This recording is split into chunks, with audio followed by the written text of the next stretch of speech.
welcome to the Soccer Coaching Podcast.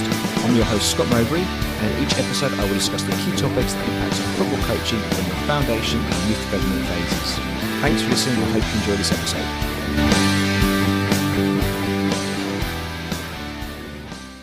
Hi Carl, welcome to the Soccer Coaching Podcast. How are you? I'm really well, thank you. How are you?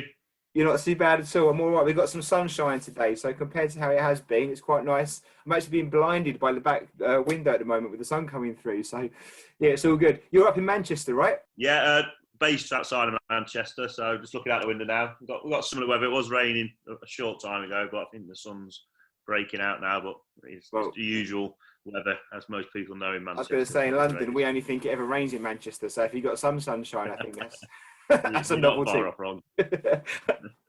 Well, thank you so much for agreeing to one of the guests on this. I will come on to a bit about kind of how I came across you and the reason we want this episode. But I'm excited about it because it's a topic that's, I'm going to say, close to my heart in the sense of it's something that I really believe in, and I think has helped our little team be as good as it has been because of some of the stuff you've mentioned. You're the first person I've kind of seen shine a light on this particular topic. So we'll talk about some other stuff as well, but we'll get into that in due course. But for those people, Carl, that don't know you or know your background, would you mind just giving a bit of a summary about your coaching history and what you're currently doing? Yeah, happy to do that. Started coaching quite late on in terms of age-wise and so forth. Didn't really start coaching until my early 30s, and just joined the career path that I'm doing now in terms of grassroots, like a lot of people do, and got into it like a lot of other people do in terms of it was my son's team. So we needed someone to take the team, so I just jumped in and gave it a go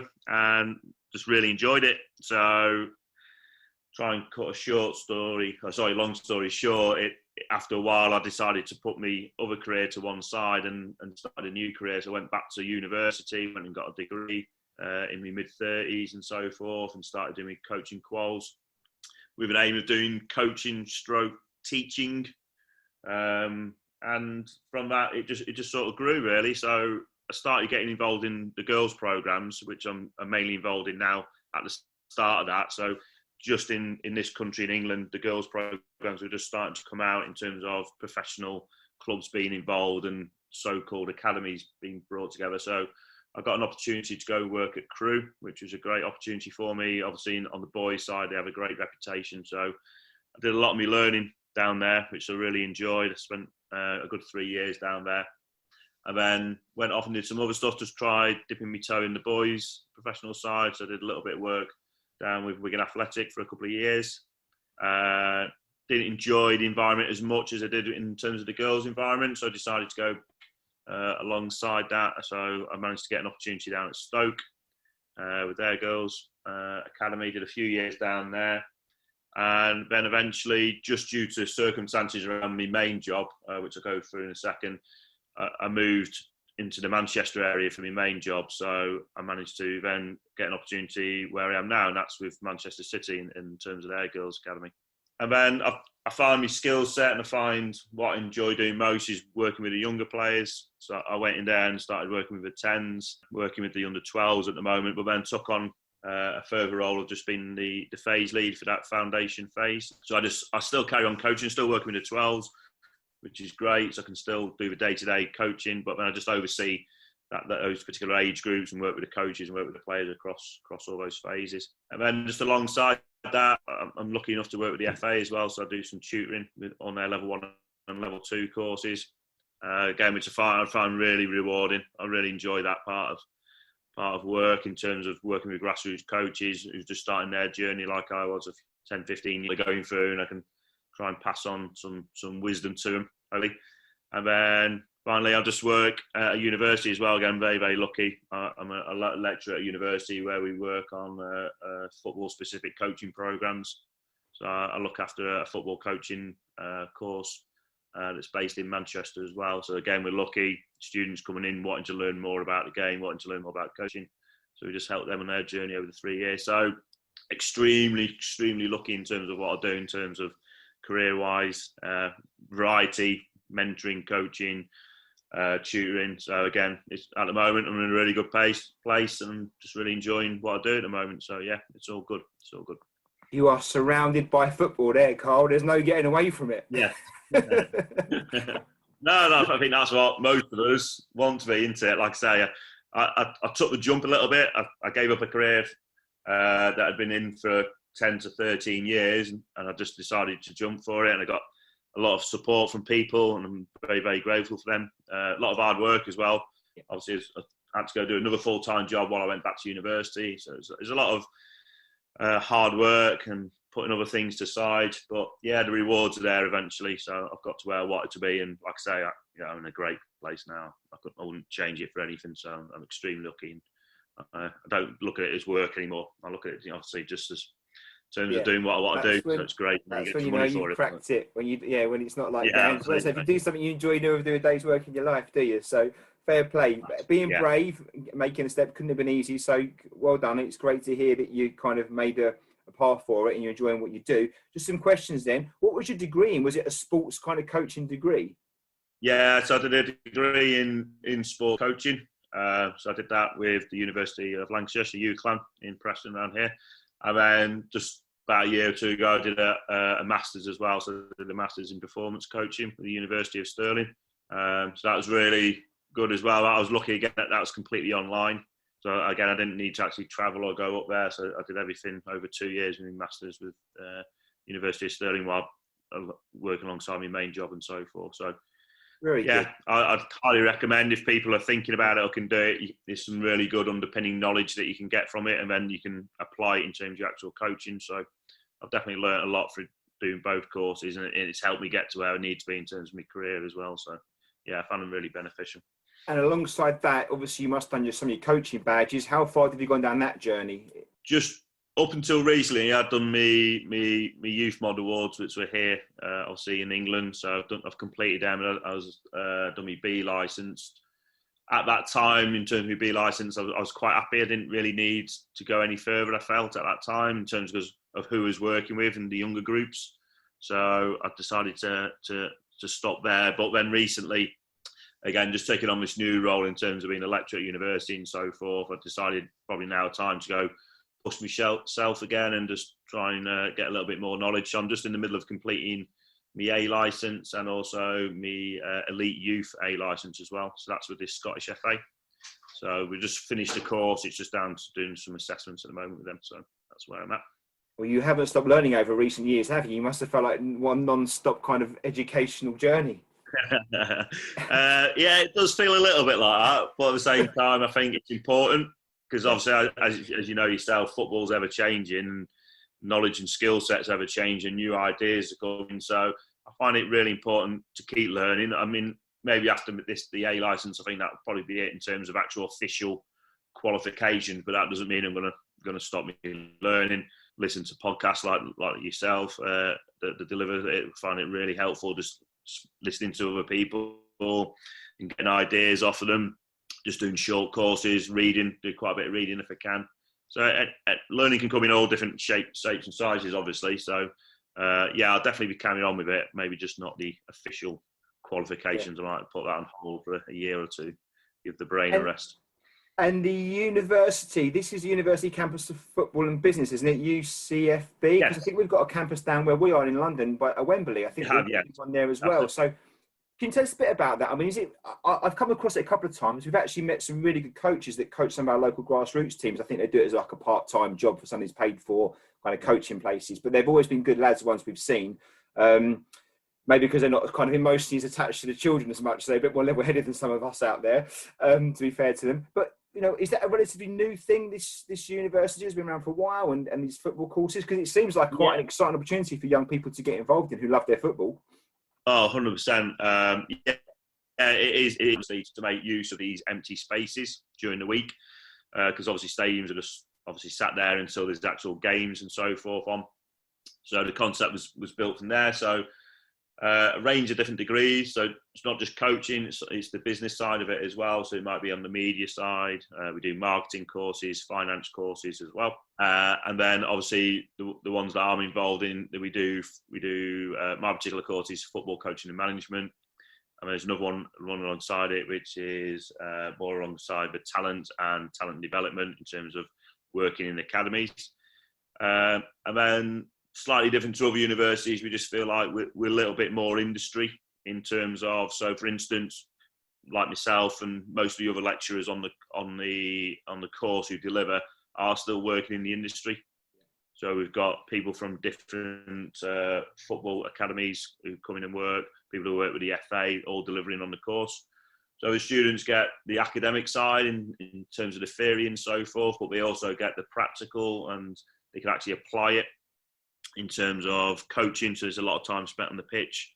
So go and get the theory side in the classroom during the lecture, and then let's go see what that looks like on the actual pitch. So it's a really good concept. And then because of the contacts the university have, we have a lot of guest speakers coming in, whether it's just a talk or people coming on pitch and delivering. So it's a new concept in terms of leading in terms of the football industry across all aspects of it. And yeah, I think most students find it extremely beneficial, get a lot out of it and get a lot of learning from it. And again, I speak to most people my age and maybe a bit younger, they're all jealous we didn't get a chance to do it. Again, I'd have loved to have done it when I was that age, but obviously nothing like that was about. So it's a great idea, it's a great concept, like it's grown every year. So yeah, it's definitely something I would highly recommend if people are looking for a career within the football industry in whatever aspect it is. It's something to definitely get involved in. We obviously offer degrees and masters as well. So yeah. Well, besides my jealousy of those that are on it, and maybe I've missed that window at my age, you kind of hope then with the things that are going on with the work you're doing there and the students you've got, and obviously staying down at Wembley where we are, that's going to bring through a whole new generation of hopefully kind of better equipped, well-rounded people that really understand the game of football from different perspectives. So would it help, do you think, raise the bar?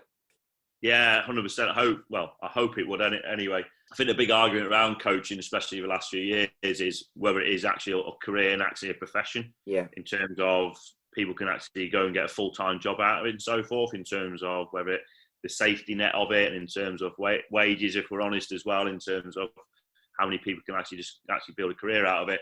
So I think in terms of making it more, not harder to get into, but in terms of what you actually need to have to maybe get a job at an academy and so forth, I think that bar is going to be raised over the next few years.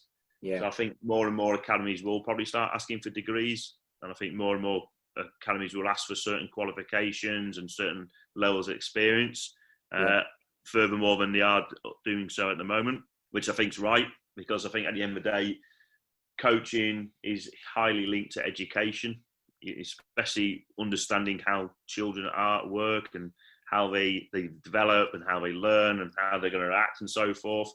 So it's very much linked to what happens in schools in terms of primary schools and then later on high schools, obviously. And obviously the training that those teachers go through is obviously very, very tough and long term, etc. So I think in terms of the coaching profession, then I think it's definitely going to follow down that same sort of route. So hopefully we've picked up on that quite early, and we're starting to put that in place already. And I think as more of our students come through with football specific qualifications and have that knowledge and skill set now, I think academies will start to recognise that and hopefully see a need for that in terms of the people that employ within the coaching profession. So I think it's definitely going to improve, obviously, the coaches out there. So like I say, for example, when I started coaching, I didn't have any of that knowledge or any of that information passed on to me. It was just the old level 1 and the old level 2. And I've had to go off and search for the information myself and find it and work it and try and work it out myself, what it means, etc. Yeah. But obviously the kids that this day and age don't have to do that. They're lucky enough at the age of 18, 19 to go and get qualifications where they can pick up a lot of this information. What we do stress though to them is obviously we're just giving that underpinning knowledge, and the rest of it they've got to sort out themselves. Obviously it's still the same. If you give it that old building the house imagery, in terms of we're just giving them the foundations. In terms of the rest of the house, they've got to build it themselves. But we've given the bit of knowledge that they can take away into their own coaching and use how they want to use. So it's still similar in that sort of aspect. You know, it's a lot, as you know, again, yourself, a lot of coaching is going out and trying things and being on the pitch, working with different teams, working with different players, trying things out. All that's still got to be the same for them. But hopefully they've just got a few more tools in the old tool bag just they can select and use to help them through that process. Oh, it can only help, right? And your work at City then, so you're the foundation phase lead. Is that just for the girls or is that for girls and boys? No, that's just for the girls. So Okay. we were lucky enough in terms of we use the same facilities at the club as the boys. So we're all based at the same. So it's equal in terms of how the boys and girls programs are looked at. But at the same time, it is separate in terms of obviously coaches just working with the girls and coaches separately working with the boys. And I think even though there is obviously some overlap there in terms of the type of things we do, obviously how girls develop and how boys develop are separate. And I think sometimes, again, I think because of how long I've been in the girls program, my speciality is with girls now as well in terms of understanding, I think, what they need in terms of their development. So what I do in that side of the program in terms of the girls wouldn't necessarily then work in the boys side. So I think it is important that it's separate, but we can definitely learn off each other. We definitely pick up ideas off each other.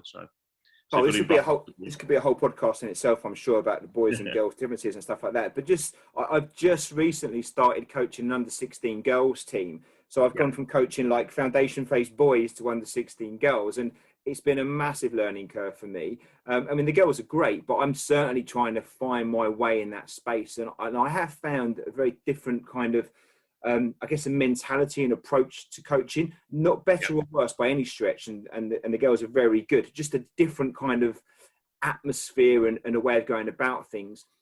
Have you found that working with, because you've always coached boys and girls and young ones, have you found that? Is there differences, and maybe what are they, and how do you manage some of those? Yeah, 100%. There is differences. I think it's very important, first of all, not to stereotype and say girls like this and boys like that. Yeah.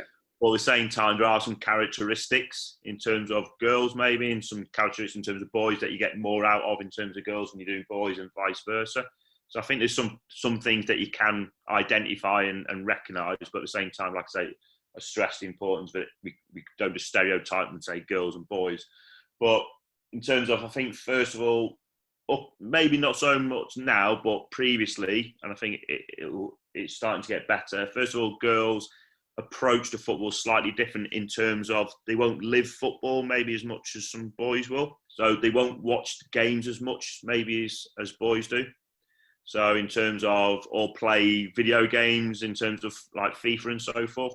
So first of all, sometimes their game understanding is not quite as advanced as maybe on the boys' side. So in terms of just recognising things within games and understanding what that means and so forth, I think the boys have a little bit more about them in terms of that. But then on the flip side, girls will usually or oftenly ask questions a lot more. So if you're putting on a practice and you're saying, right, this is what we're doing, this is what you want to do, you'll quite often get the question back then, why? So why are we doing that? And you want to know the reasons behind it, which is fantastic. You have to be careful as well, because you can spend too much time trying to explain to them what you're trying to do and so forth, instead of them actually playing and work it out themselves. But they will ask questions a lot more, and they're more likely to come to you and ask for, I've just done that, what do I do if this happens? So they want the answers, they want help around it, they want some sort of information about, like, you've shown me what to do here, but what happens if the player then goes and does this? Yeah. So they want all the answers to everything. So they're really keen learners in terms of that side. So I find that a little bit different as well between the boys. They like the social side. They really enjoy being with other players and being with the friends and being with the teammates. So quite often the warm-up or the arrival activity we do is quite open in terms of we allow them to go and do that social aspect.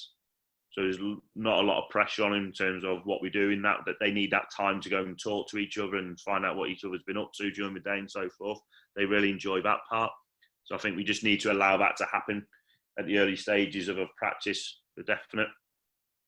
And then I think obviously we're going to touch upon this a little bit later on during the chat, in terms of the physical development is completely different as well in terms of what they need in the early stages compared to what boys need in terms of their physical development is completely different, especially as you get older as well, because they go through changes a lot earlier usually than boys will and so forth. So there's a whole lot of things to recognise physically in terms of, again, not just girls, but just what girls need and what boys need. And again, that's where there's quite a lot of difference. So again, practices just need to be tailored towards that. So in terms of meeting the needs of those particular players. funny you mentioned the warm up, Carl, because I'm quite. I don't want to come across as too like a sergeant major here, but I like to keep my sessions fun and stuff. But I like them to start on time. And what I recognise with the girls is that does not happen. You know, so our coach, we run a session from 6:30 to 8:30. And I'm there by 6. I'm kind of set up by 20 past, and the girls will turn up pretty much by 6:30. But for the first 10, 15 minutes, they just want to do their own thing. They want to have it in their own little groups and do that thing. And for the first couple of weeks, I found it a bit odd. And I thought, am I not creating the right environment by being a bit too lax around this? But actually, giving them that first 15 minutes is much better because, like you said, they just want to have some time to themselves. But I found with boys, again, and it's a generalisation because they're not all the same. There are certainly a few girls that are different and boys different. But generally, with boys, you put balls out and they're straight on the pitch and they're smashing balls in, playing 2v2, 3v3, where with some of the girls, you have to, and most of them, I'd say, you kind of almost have to get that going after about 15 minutes. So it's funny you mentioned the one because that's definitely something I've noticed. But actually, it's okay to have a different approach, right? If that's what's right for the that's what. Yeah, I think you just said it. That's what's right for them. And if that group of players, if that's what they need, and they need that 10, 15 minutes, then let them have it because the benefits you'll then get for the rest of the session in terms of productivity and in terms of learning and so forth will be a lot greater if you've given that 10, 15 minutes at the start just to have that little bit of social aspect and that enjoyment in terms of just seeing each other and talking to each other and find out what each other have been up to. Then absolutely, that's what they need to let them have that. I've also found they like to pass the ball more than most boys do, generally speaking. Again, you know, they seem to be happy to. I think this maybe, and again, it's a generalisation. The girls are more aware of each other and what they think of each other. So therefore, things like ball sharing, maybe rightly or wrongly, I'm not even saying it's a good thing, but certainly right or wrongly, ball sharing seems to be something they'll do more naturally because of they almost want to have that social acceptance with one another, where boys don't seem to care as much often, and therefore staying on the ball and not sharing it. You know, again, which can be a good or a bad thing depending on how you look at it. It is one of those things I've kind of noticed. I've almost got to encourage the girls more just to be confident and stay on the ball. I mean, part of that could be what they've done up to from, you know, the past 5 or 6 years previous. Yeah, it's difficult, like I say, it's difficult at that age to know what's happened previously and so forth with them. And so I understand, exactly what you mean by that. Hopefully, type of stuff that we've been doing over the last 2-3 years, that'll change a lot. Because like I say, that's a really important part of the game for me, having the confidence to stay on the ball and only release it when you do need to release it. So that's something that we work on a lot, and hopefully that will you'll see a change in that in the coming years in terms of how girls approach the game and so forth. So well, on that then, Carl, then a bit about you then in regards to your kind of coaching philosophy or principles, if you like, here. And I say this all the time, I'm not necessarily give us a game model as such and go into massive detail, but just generally speaking, you know, what do you value in your sessions? And if we were one of your players in your sessions, what would we see, Carl, if we were to come along and be part of one, take part in one of your sessions? What would it be like? Yeah, I always find this one difficult. we do as part of our university and programs and so forth to get them to come up with a coaching philosophy and so forth. And I come to write down my own, and I really struggle with it in terms of putting in an actual sentence or an actual phrase or something. But so I was thinking about this, and I think the 3 key things that really come out for me in terms of my philosophy, especially when obviously working with these younger players, in terms of it's very much a long-term approach, it's very much a player-centered approach, and it's very much a game-based approach. So if I break that down in terms of long-term, I think the biggest challenge we have sometimes working with younger players is remembering we're not trying to develop them for playing the game now. We're trying to develop them for playing the game when they're 16, 17, 18, 19. So we can't worry too much about what's happening now. We've got to think really long-term. So we have a real breakdown at the moment in terms of what they need at that age to allow them to go and progress to the next age group, and then the next age group and the next age group. So they need to be having certain skill sets. So one of them is that approach in terms of that we just spoke about, in terms of being comfortable on the ball. They've got to be comfortable on the ball. They've got to want the ball. So there's a lot of emphasis on 1v1 stuff. And there's a lot of emphasis on receiving under pressure. There's a lot of emphasis in terms of holding on to it until the right moment. So we had a conversation the other day in terms of how that might look like in a game. So we were talking about an 8-year-old and a 9-year-old in terms of playing out from the back and receiving it and then trying to get past the player. So some coaches were confused how we'd allow that to happen. We wouldn't mind in terms of them getting tackled and it leading to a goal. So we're trying to get a concept across the coaches in terms of, does it matter if that player concedes a goal as an 8-year-old? Does it matter if that goal then leads to then losing the game as an 8-year-old? And the answer is no, it doesn't matter. So I've seen that player keep trying in a 1v1 situation and just try different ways. And if they keep losing the ball, it's not a problem. But then you've just got to be mindful that player doesn't get affected by that in terms of confidence and self-esteem. So it's creating that environment whereas that player knows that it's not a problem if she or he loses the ball, and it's the problems with the coach. So there's a lot of emphasis saying, look, if you lose the ball and you lose it in there and we go and concede a goal, that's my fault, because that's what I'm asking you to do. I'm asking you to get on the ball and receive it and to try and get past players. So everything's on me. So you go and keep practicing that. And then eventually, hopefully they'll learn different ways and different tools and different approaches of how they can get past players. Then they've got that in their locker. So then when they get older, we're not necessarily asking them to try and beat a player in their own 18-yard box. But if they want to, or the opportunity arises, then they've got that in themselves to actually be able to go and do it. And unless we did that early doors with them, then they would all be the same players in terms of receiving it and then just passing it on. So we've got to give them loads of opportunities in terms of getting different ways in which they can play in a 1v1 situation and come up with their own solutions in terms of being able to get past the player. So I think that in terms of that long-term approach is really, really important. You're talking years there, Carl, aren't you? Massive, yeah. Again, we have no focus, we have no emphasis on results until late on the program. So in terms of the foundation phase, there's no emphasis on results whatsoever.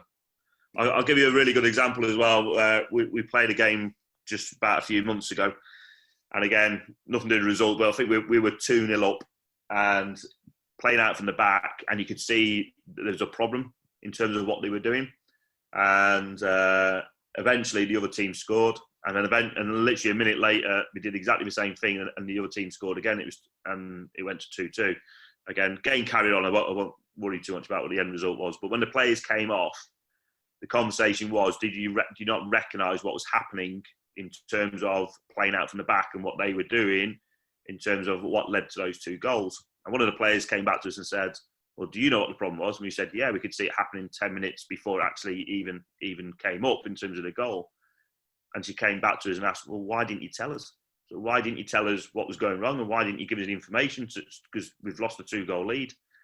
And we were like, well, that's the whole purpose, isn't it? That is the whole purpose of allowing them to try and work it out themselves. If I go and give you the answer straight away and stop it from happening, you'll never learn from it.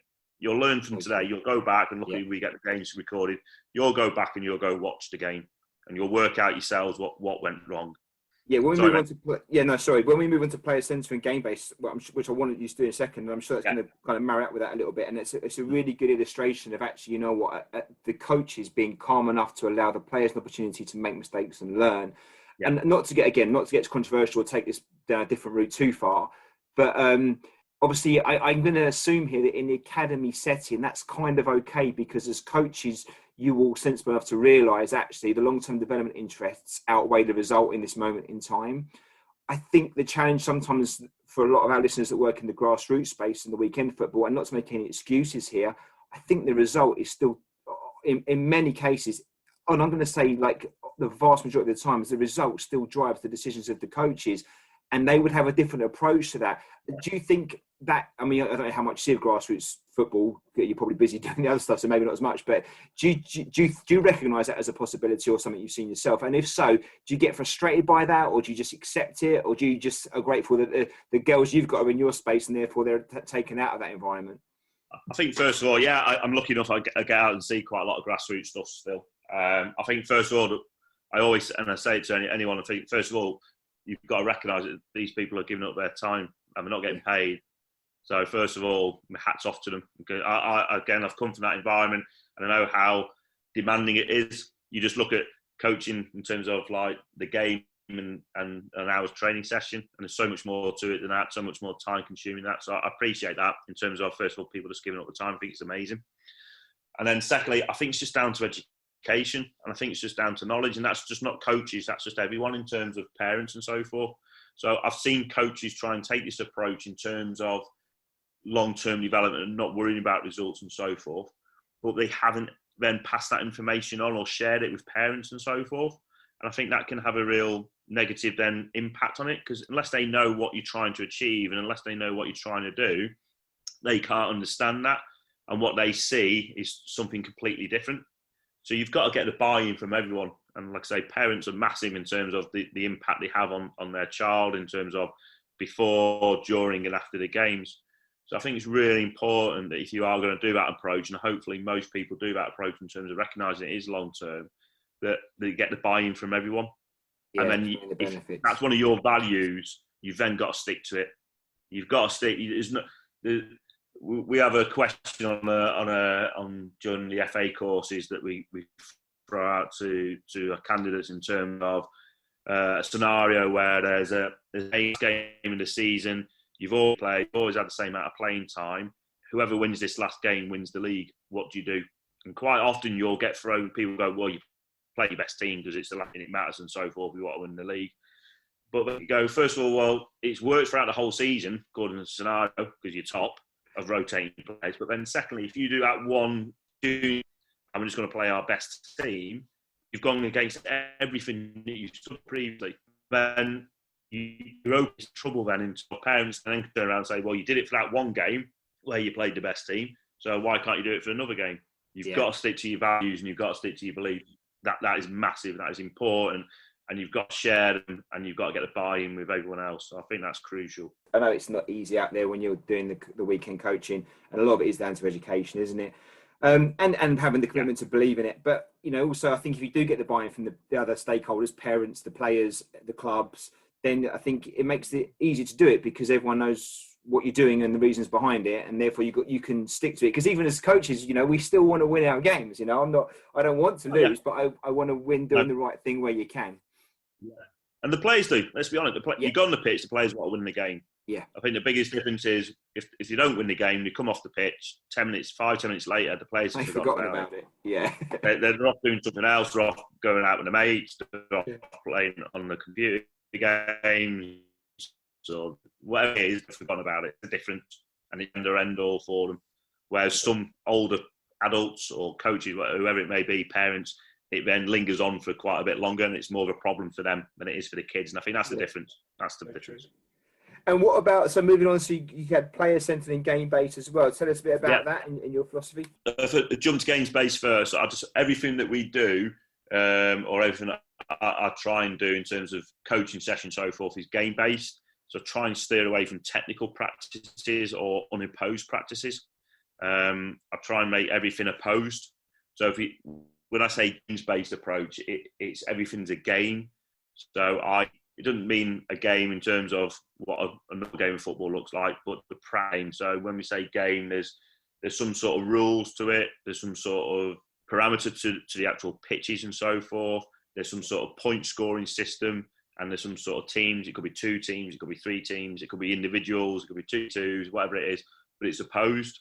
And I think that's really, really important in terms of in that environment where they're actually up against opposition. Because I'm a great believer in terms of, as coaches, one of our biggest problems or worries in life is that we don't get enough time with our players. So when we do have them, let's maximise it. So you've got a group, so let's use them as a group. So if they want to go off and do skill-based stuff, so learn a new skill, I don't know, like a Cruyff turn or whatever, they can do that in their own time. They're lucky enough these days to go and get stuff off YouTube. We can pass them information on through parents, through WhatsApp messages or whatever it is, and they've got time to go and do that on their own. So when they're in, let's get them together and let's work them together and let's get them imposed and make it as close to the game as it is, so that it's easier for them to go and replicate what they're doing in training in a Saturday or Sunday during match day. Yeah, and then it's just more fun at the end of the day, isn't it, as well? You can sooner be playing a game. If you say we're going to play a game, this is the game, and call it whatever you want to call it, you're going to get a lot more buy-in, you're going to get a lot more learning going on, you're going to get a lot more motivation, rather than you stand on this cone, then you pass to that cone, then you move to that cone.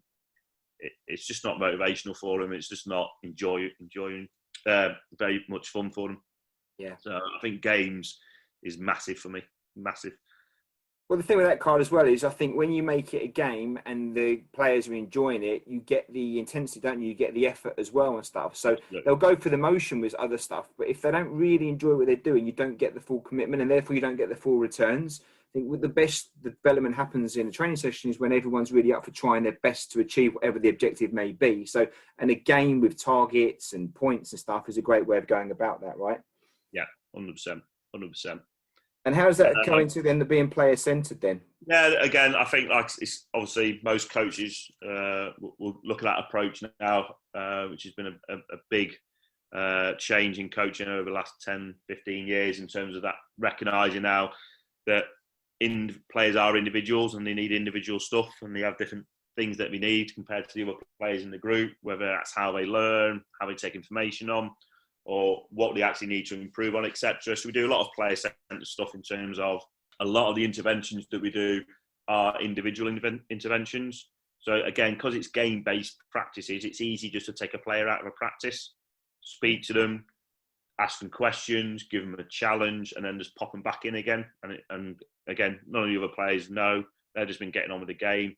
So again, it maximises ball rolling time in terms of not stopping it too often. And then you can just pinpoint then exactly what it is that player needs, and we can really help support them and develop them around it. So again, it's all about them. Anything in terms of interventions, it's Q&A stuff. So they get asked a question, we don't give them the information. So again, I think it's really important. It's just integral in terms of maximising learning. So in terms of them actually thinking about it and coming up with the answers, and then in terms of information that's important to them as an individual rather than as a whole group. So that remain three principles, I'd say, in terms of how I approach my coaching. Brilliant, Carl. And that move away from that kind of, I'm going to say, dare I say it, slightly old school, full team interventions where everyone stops and listens to me rabbit on for 5 minutes and people stop listening after about 20 seconds. That seems to be something that's fading away. I'm not saying there's not a time for, a full intervention to talk to everyone maybe, but short and sharp. But certainly those fly-by individual, I guess, one-to-one talks are better, because what one player might need from a game is different to what another player might need, right? Yeah. So actually telling everyone the same thing, it might only be relevant to 10% of the players that are there. 100%. Like I said, I agree. Listen, I still hold my hands up. I still do stop, stand still. And if there's a big picture that we need to see and it's a relevant picture, I think sometimes if you just stop it and they can look and see what exactly it is at that moment in time, I think can be really valuable. So don't get me wrong, we still use it, and I'll do it throughout sessions, but it's very limited. Like I say, 1 or 2 per practice, and like I say, the key bit is short and sharp. So just to look at that, what can you see? Brilliant, play, go, and that's it. Yeah. So really good point. Well, it moves on nicely, Carl. So I guess what is the kind of heart of the conversation today? I saw you as part of a presentation. I think it was for St. Mary's University. You were on with some other cracking guests. I think Pete Sturgis on it and a few others. But I've got to say, your presentation to me was the most impactful. Will you tell us? Tell us a bit about it, if you don't mind. First, the presentation first, and then what your theme was and stuff, and then we'll dig around it a bit more after that. If that's okay. No problem. Thank you for the kind words, first of all. So it's about rough and tumble play, and how we try and incorporate it within the foundation phase in terms of girls specifically. So rough and tumble play, basically, it is just what it is. Basically, if you watch young children, they engage in it quite a lot but again, without trying to generalise, boys will do it a lot more than girls will. So in terms of, it's just classified, if you're working in the boys game, you'll see it in terms of, if you're speaking to some of the players or you're on your way to the pitch or something, you'll see boys engage in rough and tumble play. They're jumping on each other, they're wrestling each other, they're chasing each other, trying to get a water bottle of each other, or whatever it may be.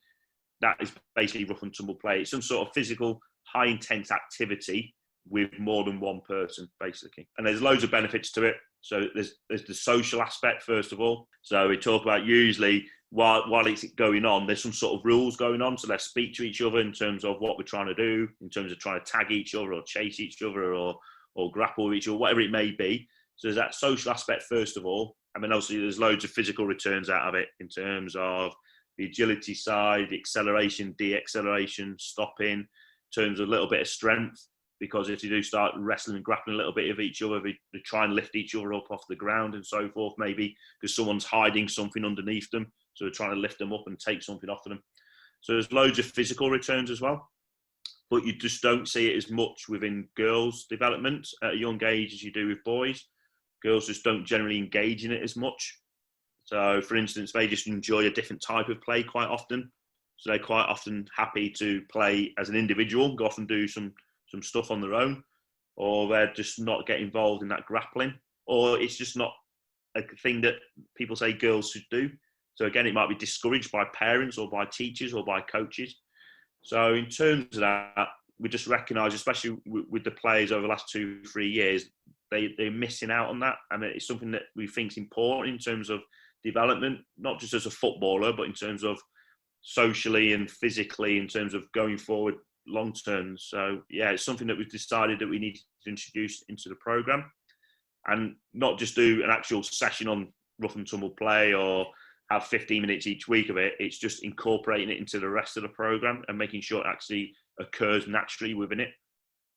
So Carl, I think before we look at maybe how you go about doing that and getting it out in practice and actually embedding it in kind of all your sessions, if you like, just back to your point around having it on our agenda as coaches, because I recognise the point that, again, as a generalisation, maybe with girls it's something that generally you need to dial up, and with boys we tend to want to dial down. Yeah. I wonder from your views whether or not, this gets my own personal experience here, when I first started coaching, I would try and dial that down, and honestly, far too much. I would almost, you wouldn't want to risk anyone getting hurt or getting knocked or getting any tears, so you would dial it down. And it was a massive mistake I made, because football involves a lot of body combat. And actually, we'd go into games and the players weren't ready for the physicality of it. Not just they didn't have the physical strength, but just, I guess, the emotional familiarity with having that kind of battling for the ball and stuff like that. And we dialed down too much. And second time round with the second group that we coach, we dialed it up, even with the boys, and we would encourage them to really get each other, within the rules of the game, and certainly not crossing the rules of what you'd get in a match day, but really push it to the limit, because players would do it against us, and therefore we're better prepared. Do you think it is a dialing thing? And if so, is that a fair statement saying is there a danger that coaches dial down too much in some and maybe or too up on others? Yeah, I think it's a really good point. I think, first of all, just to emphasise what you said there, when we do all this, obviously the safety of the players is the utmost, first of all. So we do put it in a controlled situation and make sure that, but at the end of the day, it is a physical game in terms of contact and so forth. And I think it's only natural, I think, as coaches especially, and again, I did it when I first started off in terms of working in the girls program, you're a little bit more protective towards them. And that's just natural instinct. And then it's just down to education as well in terms of that dialing down a bit compared to if it was boys in the same practice, then it may be a bit more intense and it may be a bit more physical. So I think there is that definite element in terms of that within coaching, especially within the girls program. So again, it's something that we recognise, and that's why we are trying to use that example of just dialing it up a little bit in terms of increasing it within the program that they have in terms of their training program. And then because of the way girls' academies are in England at the moment, they do play boys against boys teams. So they're naturally coming against it every week anyway, because it's a little bit more physical when you play boys in terms of just the speed of the game, the speed of the players, the strength of the players and so forth. So we are just preparing them for that and helping them in terms of their development around that. And Carl, again, before we talk about how you go about it, just do you think, because you're the first person I've seen actually shine a light on this, and as a coach, I'm pleased we dialed it up on a second group that we coached. It made a big difference to us. But I don't want to word this correct in the best way possible. I was quite apprehensive. I never made it public. I never told parents we were going to make it. We spoke about intensity, but I kept pushing the boundaries, and I'd almost be looking at the parents, see if they were okay what we were doing. I'd always have an eye on the kids to make sure they were safe and no one was getting hurt. But it was a different approach really from what probably we had done previously, certainly as coaches, but also even in the club a little bit, where it was a little bit more physical and high intensity. And I didn't want to make a thing about it, because I didn't want it to be a thing that might get taken away from me. So is it something that you think we just do as coaches almost covertly because we're worried about making a thing of it, and we should be more brave about saying, actually, this is part of football. Let's take it as what it is. And again, part of our messaging to parents and players and everyone else is this is what we're going to do in our training sessions, because it's a physical game and we've got to learn how to be physical in matches. Yeah.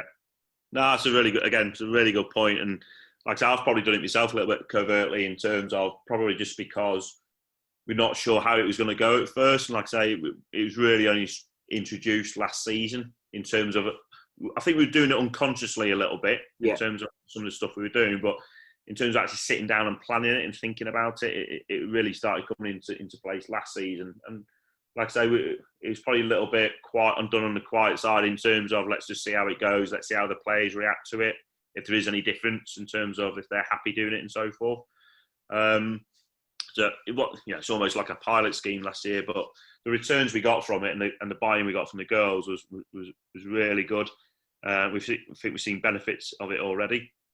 So I think now that's why I came out and was happy to do the talk in the webinar, and this is why I'm happy to come on and speak to yourself about it, because I'm comfortable now and happy to share in terms of what I think is going to be a real benefit in terms of the female game in terms of early development. So again, well, Carl, on that one, will you talk us through what you did in practice? So some best you can, some examples. I mean, you haven't got to talk us through a whole year syllabus, but I mean, just really how you went about it, and you know what you put into play that made a difference, and then maybe some of the outcomes that you saw at the other end.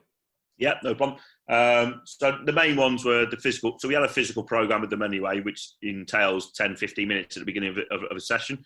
So we used to concentrate on the ABCs in terms of agility, balance, coordination, and speed. So we just usually played tag games with them anyway, and chasing games and so forth. So we then just changed that slightly to get a bit more rough and tumble playing it. So just like small changes. So by decreasing the size of the area that they were playing these games in, made it easier to be tagged and made it easier to have contact and so forth. So we introduced that first of all. And then we were, again, I think most coaches have been in that place. If we were playing like tag games with tails, so with bibs tucked in, there was always a big emphasis on making sure that the bib was completely out and to make sure that it was easy to pull out. Yeah. So, but girls and boys naturally will just try and hide it a lot more and only have a little bit hanging out. So we were quite active. What to do that? We're happy for that, because then if players do want to take it off another player, they actually have to go and physically grab it and grapple a little bit. So we're happy with that. So again, we just allowed that to happen. And then we just made sure that they were constantly involved. So we're quite happy. We do a lot of team tag games instead of individual.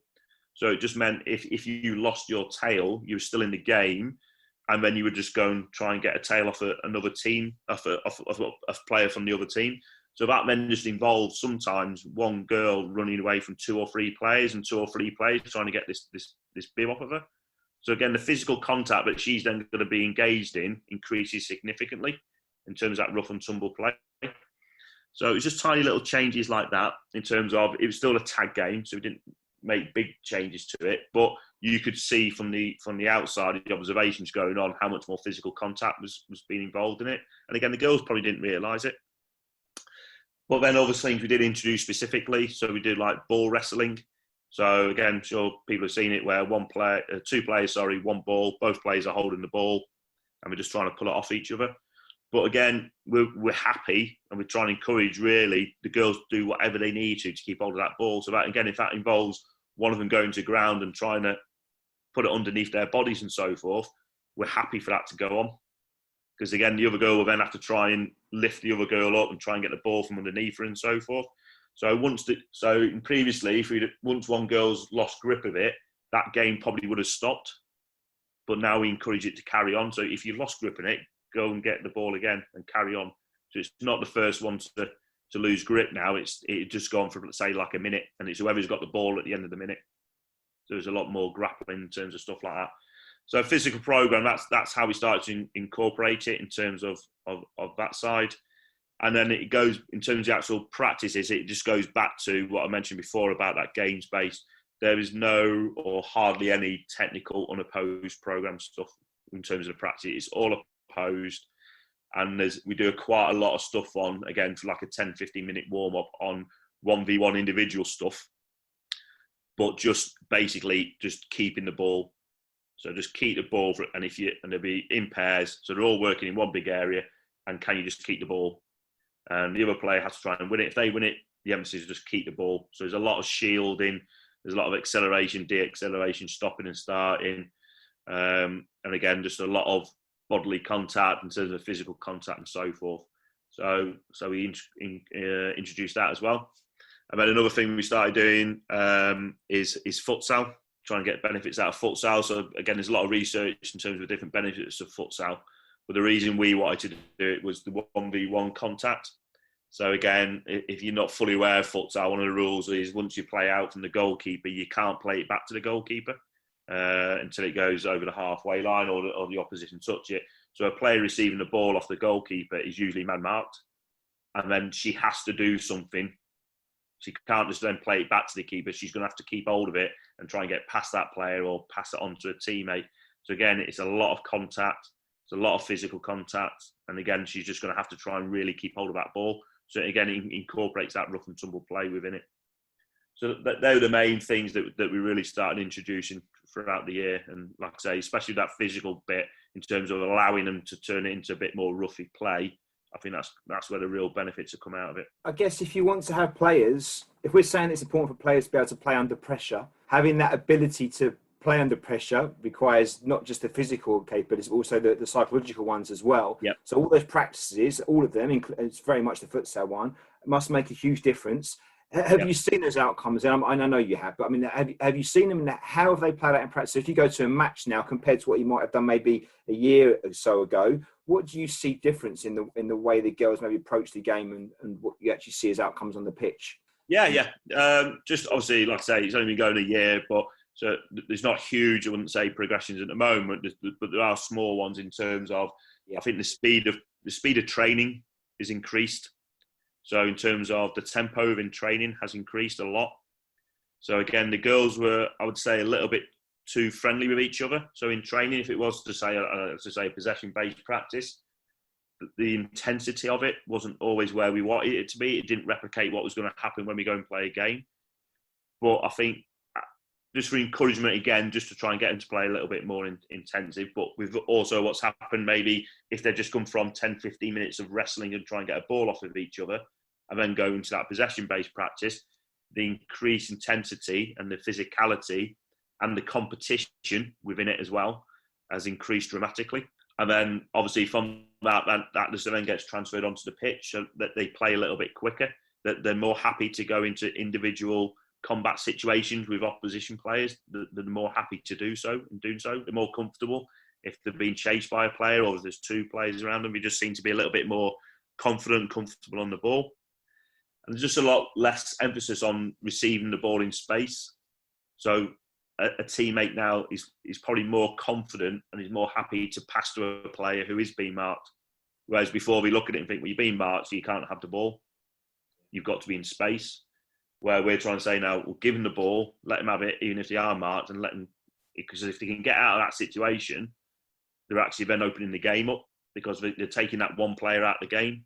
And if they took that one player out of the game, somebody else has got to come from a different space to come and then to defend against them. And if they do that, that's probably opening up space for another player, etc.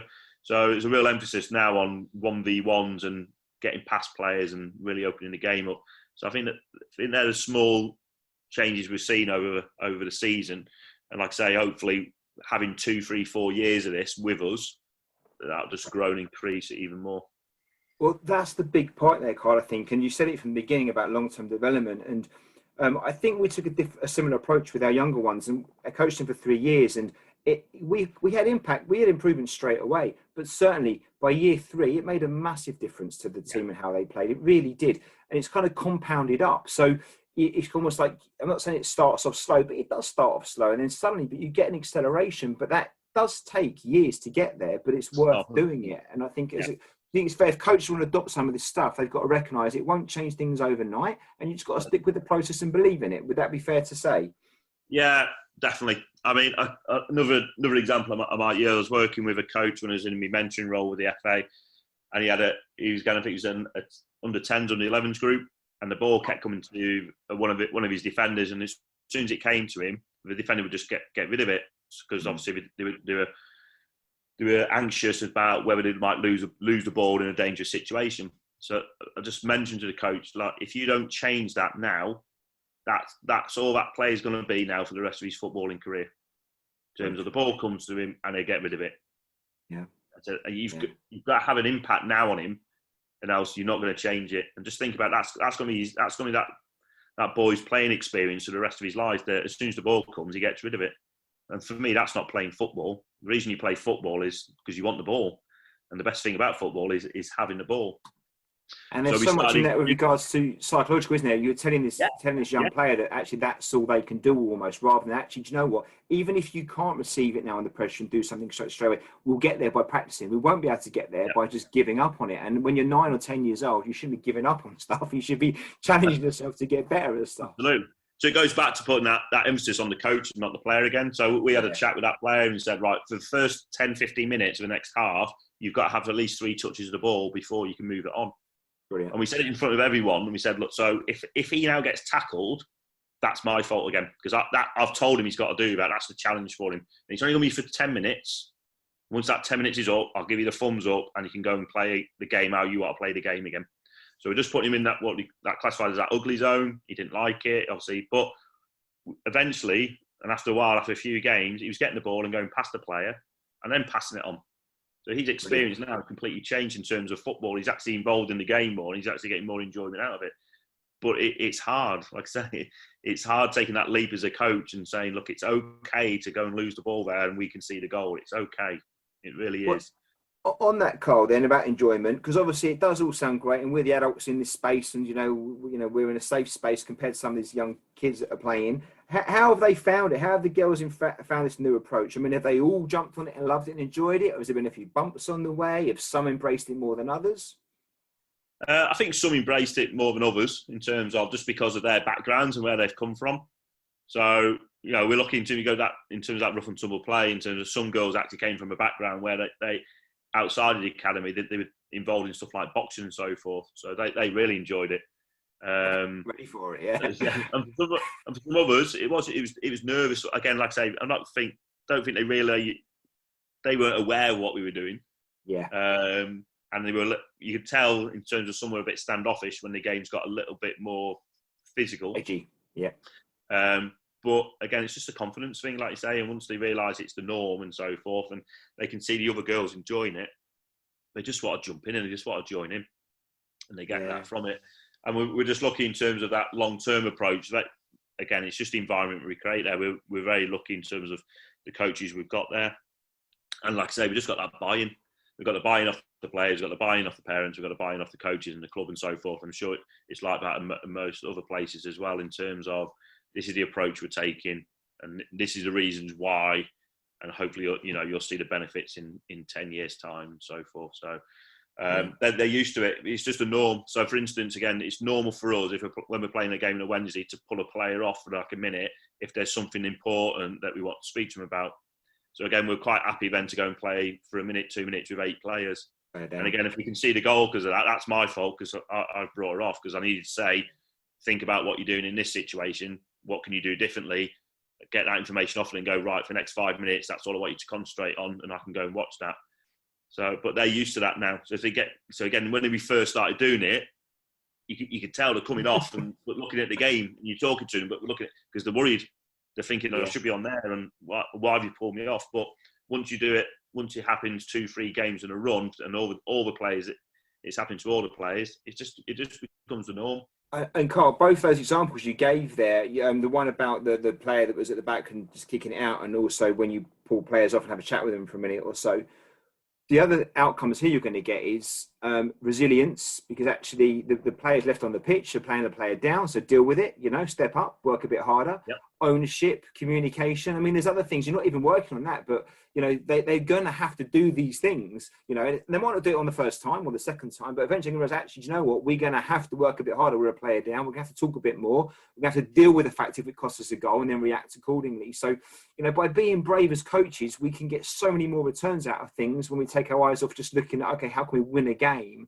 And not only developing the player that you're working with there, but you're developing the other 8 players on the pitch at the same time.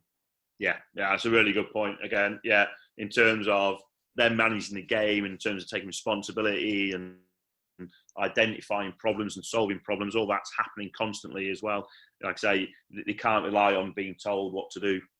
Super, Carl. Well, look, I pushed my luck time, mate. I've got another 15 or so questions, so I'm going to scribble a few out here. We have to skip on, but thank you so much for that. I do think it's such an important thing. And it's funny because sometimes, I'm not saying it's the most simple concepts, but things we're almost doing in some ways, you know, it's when someone actually puts a light on it and talks about it, you kind of give it probably the value it deserves and the attention it needs. And your presentation you did with St. Mary's, it really did for me. It kind of just hit home about, I'm proud of what we've been done with the players we've coached over the last 3 years, but actually I probably hadn't really positioned it like I should have done. And I'm sure there's other coaches out there, especially new coaches that get into this, that will maybe dial down too much or dial up too much in some cases. But it's about just recognizing it's another tool for the toolbox in development. And don't be scared of rough and tumble play, but just do it in a careful, well orchestrated way. But be brave, because these kids are pretty tough, aren't they? You know, and they bounce a bit and they're quite durable. And football's a tough game, right? So you've got to go out there, and it's an invasion sport. So you've got to be able to have the body combat to go with it.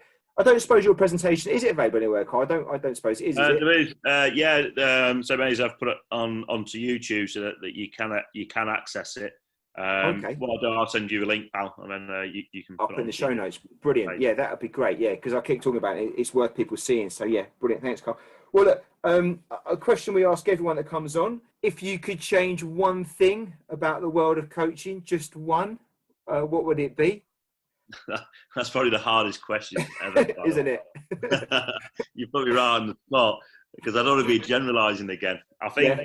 For me, just in terms of where I work, in terms of that foundation phase, I think just to get a little bit more patience. I think patience in terms of different ways, and I think patience in terms of don't worry if a practice isn't working, if it looks messy. Again, kids are messy. That's what we do. They want to play and they want to. So if it's not going exactly how you wanted it, don't worry. Just let it happen and let them work it out. It doesn't. We worry sometimes as coaches that we're being watched and people are judging us, and unless they're doing exactly what you want them to do, then everyone just thinks that you're not doing your job. And it's not. It's part of their development. Just let them go and play. So patience around, just don't worry too much about what happens in your sessions, and then patience in terms of that long-term development. Don't try and fix things now. Try and have that long-term approach in terms of what do you want them to be when they're 16, 17, 18-year-olds, in terms of what type of players do you want them to be. And then think about, you've probably got 10 years to achieve that. You need to try and fix it all in a week. Yeah. You've got years, so don't worry about it. That's a good one, Carl. And I guess that's patience for everyone, right? Coaches, parents, players, all of us, right? Anyone involved in long-term development. That's why it's long-term, isn't it? You can't rush a long-term process. So you've got to be patient. 100%. And your plans moving forward then, Carl? Obviously, you're busy. You've got yourself completely submerged in the whole world of football. You said about getting your A licence done. Just what are your plans moving forward? Like I say, I'm very lucky. I'm in a good place at the moment. So in terms of my full focus is on my students at the university, in terms of giving them the best possible experience, and then same with the players at Manchester City, in terms of giving them the best possible experience, and also helping them achieve what they can achieve in terms of their full potential. So I'm happy to do that. And then the other project I've just actually got a book hopefully coming out next year. So in terms of, that's around grassroots coaching, in terms of how you can support grassroots coaches. So that's the main things at the moment. Looking forward to that book, Carl. That'll be excellent. Yeah, please make sure you flag that up for us when we know, and we'll share that out on our Twitter and stuff like that. And yeah, that'll be excellent. Yeah. So what early next year, hopefully, is that the plan, or some point next year? September next. Look, September next year. Yeah, hopefully. All right, excellent. Sounds brilliant. Carl, you've been a star. Thank you so much. I love the presentation. It's been great talking to you. It's long-term development, player-centered, games-based, rough and tumble, all the stuff that, you know, I think we are doing out there as coaches. They're all good things, but hearing someone doing it in the coalface again, you know, that's living and breathing it and speaking so positive about these things can only help us out, especially for new coaches starting on their journeys, may not be able to do level ones because the way things are with the pandemic and things. So hopefully this kind of stuff just gives them the confidence to embrace, you know, so that stuff that you're doing so well with the girls up there in Manchester. So thank you so much. Really appreciate it. If people want to reach out to you or find more about what you're doing, is there a way they can do that? Yeah, happy for us to get into me in terms of Twitter. You can message me. So I'm at Carl Wild 75. So again, you can follow me, or if you want to send me messages and ask me questions through that, I'm more than happy to help people as much as I can. Carl, you've been a star. Thank you so much for your time today. Best of luck with everything you're doing, with the lecturing, with the foundation phase lead stuff, with the City Girls. Please keep us posted how things are going and how that Rough and Tumble play pans out over the next 12 or 18 months. And we look forward to that book as well. Yeah, fantastic. Listen, thanks for having me on, mate. Enjoyed it. Been great chatting about it. And yeah, hopefully maybe catch up in a year or a bit and then date about how it's going. Perfect. Thanks, Carl. Thanks, mate. Cheers. Take care, everyone.